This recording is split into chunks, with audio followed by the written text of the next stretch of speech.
subscribe and don't forget to press the bell icon to get notified whenever we upload a new video. Tax के चश्मे से देखें तो को ownership property का मतलब क्या होता है?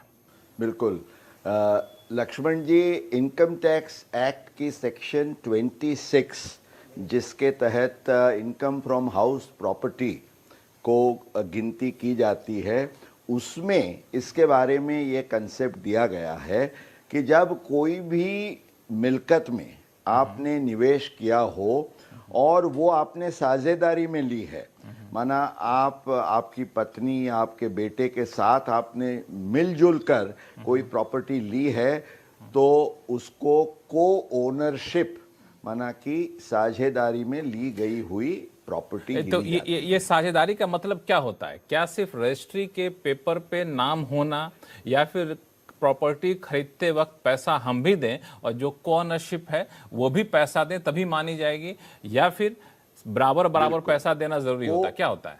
अच्छा, को ओनरशिप में ऑब्वियसली आपका खुद का निवेश होना तो आवश्यक है ही, माना कुछ पैसा आपको लगाना चाहिए। या तो अगर आप प्रॉपर्टी लोन पे लेते हैं तो लोन में आप उतनी हिस्से की लायबिलिटी लेते हैं।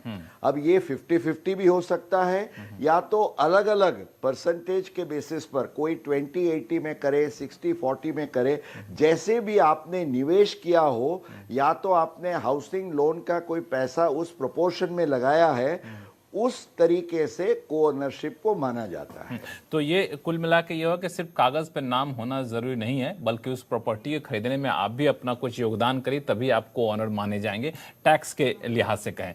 अब मेरा सबसे महत्वपूर्ण सवाल जो हर कोई जानना चाहता है, ये को ओनरशिप की प्रॉपर्टी में हम कैसे ज्यादा से ज्यादा इनकम टैक्स बचा सकते हैं? बिल्कुल, अब को ओनरशिप में प्रॉपर्टी लेने का एक इम्पॉर्टेंट मकसद तो ये है, मैं जैसे एक आपको एग्जाम्पल देता हूं।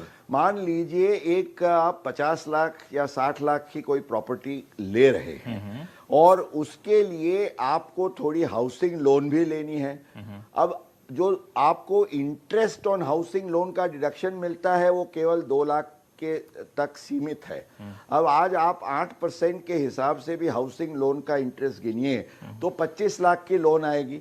60 लाख की प्रॉपर्टी में आपने 50 लाख की लोन ली है, तो एक ही बंदा अगर लेके उस पर 4 लाख का इंटरेस्ट पे करेगा तो उसको केवल 2 लाख मिलेगा और 2 लाख का फायदा किसी को नहीं मिलेगा। अगर पति पत्नी दोनों या पिता और पुत्र साथ मिलकर एक प्रॉपर्टी लेते हैं और बड़ी वैल्यू की खास तौर से प्रॉपर्टी है, तो 2 और 3 भी आप नाम जोड़ सकते हैं। तो इसमें इंटरेस्ट ऑन हाउसिंग लोन और जो रीपेमेंट के लिए सेक्शन 24 इंटरेस्ट और सेक्शन 80C हाउसिंग इंस्टॉलमेंट का प्रिंसिपल का रीपेमेंट, तो ये दोनों में आपको ज्यादा फायदा होगा। मोर द मेरियर वाला कंसेप्ट इसमें बना रहेगा। और लक्ष्मण जी, अब इसमें एक सवाल ये है कि आपने शुरू में कहा कि को ओनरशिप का मतलब होता है आप भी प्रॉपर्टी में कुछ पैसा डालिए, को ओनर भी डाले, लोन भी कुछ ले। तो ये जो टैक्स का फायदा होगा, टैक्स का फायदा क्या हम जिस रेशियो में हम प्रॉपर्टी खरीदने में योगदान कर रहे हैं उसी रेशियो में ले सकते हैं, या फिर नहीं, उसका कोई इससे लेना देना नहीं है? उसका उसी रेशियो में आएगा, क्योंकि जब आपने मान लीजिए 60 और 40 के रेशियो में आपने प्रॉपर्टी ली है और उसका निवेश किया है, तो जब उसमें से आपको मान लीजिए वो प्रॉपर्टी आपने रेंट पे दी है, तो जो रेंट की इनकम होगी तो उसकी गिनती कैसे की जाएगी? 60-40 के रेशियो में। अगर आप इंटरेस्ट पे कर रहे हैं तो वो आपको किस प्रोपोर्शन में मिलेगा?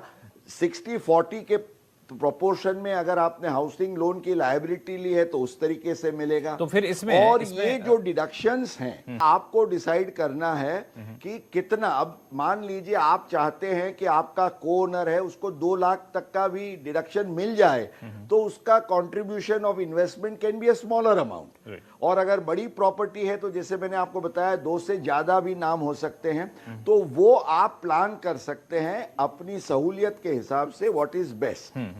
ठीक है। अब एक मुद्दा जो मैं कह रहा था आपको वो है कि मान लिया हमने प्रॉपर्टी बेची, तो वहां पे कैपिटल गेंस की जो देनदारी बनती है या फिर कैपिटल गेंस बचाने का जो रास्ता होता है, वहां पे किस तरह का फायदा मिलता है को ओनरशिप में? वो भी मिलेगा, क्योंकि मान लीजिए एक ही प्रॉपर्टी है तो एक प्रॉपर्टी में से जो आपको कैपिटल गेन होगा, समझिए आपको सेक्शन 54 EC के तहत कैपिटल गेन बॉन्ड्स में निवेश करके आपको पैसा बचाना है, तो उसमें उसका नियम है 50 लाख तक ज़्यादा से ज़्यादा एक शख्स कर सकता है। अगर 2 या 3 शख्स है और समझिए 1-1.5 करोड़ तक का भी कैपिटल गेन हुआ, तो वो तीनों में आप फायदा 50-50 लाख का ले सकते हैं। और मान लीजिए आपको और एक घर लेना है और बड़ी वैल्यू का है, छोटी 2 करोड़ तक तो आप 2 घर ले सकते हैं, पर उससे ज्यादा है तो घर भी अगर को ओनर्स हैं और उसके अपने कैपिटल गेन के हिसाब से वो सेक्शन 54 और 54F का प्लानिंग कर सकते हैं। बिल्कुल। और एंड में हमें जीएसटी को नहीं भूलना चाहिए। वही सवाल मैं पूछना चाहता, आप तो सारी चीजें बात आपने बताई, income tax, capital gains tax. अब मेरा सवाल है कि जीएसटी भी एक महत्वपूर्ण रोल अदा करता है जब भी कुछ ऐसी बातें होती है, तो जीएसटी में किस तरह की राहत मिलेगी?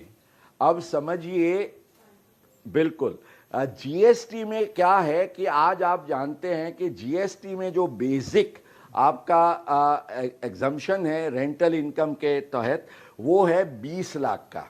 अब 20 लाख के ऊपर 1 रुपया भी हो गया तो पूरे अमाउंट पर आपको जीएसटी 18% के हिसाब से वसूली करनी होती है। अब हर एक को तो जो पे करने वाले के तो इनपुट क्रेडिट मिलती नहीं है, इसलिए अगर जीएसटी के एग्जम्पशन के साथ आप कर सकें तो आपको फायदा मिलता है। मान लीजिए आपने एक बड़ी प्रॉपर्टी लेनी है जिसका 5 लाख का आपको रेंटल मिलता है महीने, तो 60 लाख का सालाना रेंट हुआ। तो इस केस में अगर आपने 3 शख्स में बांट दिया तो 60 लाख का 18% के हिसाब से करीब 11 लाख का जीएसटी कानूनन आप बचा सकेंगे। तो ये फायदा भी हमें चूकना नहीं चाहिए। तो को-ओनरशिप में प्रॉपर्टी लेने में तो मुझे लगता है बहुत सारे फायदे हैं। इनकम टैक्स में फायदा है, कैपिटल गेन्स टैक्स में फायदा है, जीएसटी में फायदा। तो कोशिश करना चाहिए को-ओनरशिप में प्रॉपर्टी लें, जैसा कि आपने बताया, अगर इस लिहाज से आप टैक्स बचा सकते हैं तो